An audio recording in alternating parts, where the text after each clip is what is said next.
Okay, I have gone through and done what I mentioned earlier in the video. I have I've cleaned up the data a fair as much as I felt I could. As I mentioned, for example, here I decided to go with spell it with A instead of W dash. I went through all the sort of variant spellings and different conventions that we saw. And then I loaded stuff into the table. And I just used the text from this original table, crime data from 2010 to present. And I want to point out that you can see over on the left-hand side, is backup BKUP underscore crime data from 2010 to present. That's just a copy I made before I did any updates or any changes. So I can always go back to it because mistakes can be made and you never know when you want to see exactly what the original data was. So after loading all these kind of lookup tables, then I created a crime data LA, which I think I showed earlier. I made sure that foreign keys are created on the table. Then I inserted this big query from crime data from 2010 to present.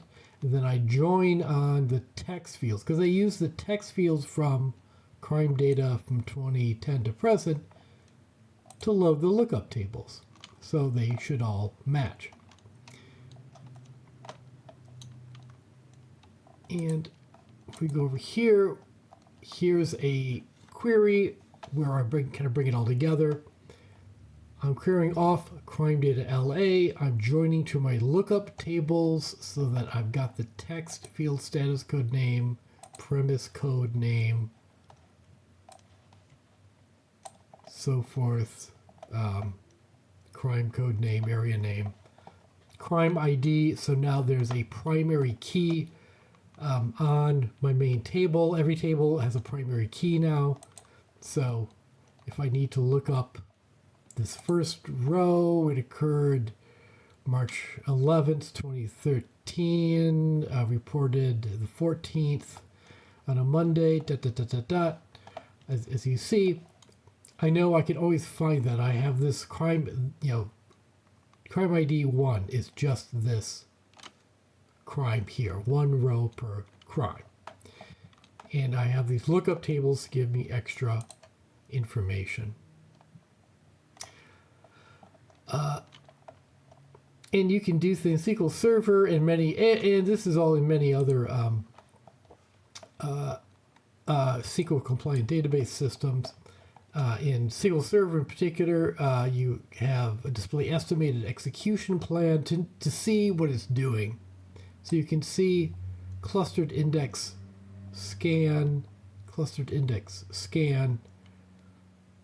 and that goes into a whole another field of database development and query optimization, which you'll want to really learn about if you're doing a lot of SQL querying. But one final note about normalization. As you can see, because we've broken stuff out to these lookup tables, we can better control our data integrity, which is critical, obviously. But another reason to look at the execution plan. This is how SQL Server is going to look up stuff. It's doing indexes. It's using the indexes which are created. All the lookup tables have their own primary keys, which have a foreign key to this main table, crime data LA. That's great. There is, I could have gone even further. I could have gone nuts with it. Let me just query this. I mean, sometimes you see people, I could have taken the latitude and longitude because those, sometimes those also repeat. That could have been a lookup table. I mean, I've seen people go really crazy. I mean, you could have a day, the day of the week could have been another lookup table, the month, another lookup table, even the year. But there is sort of a price to be paid when you're running the query, when you're retrieving the data. Because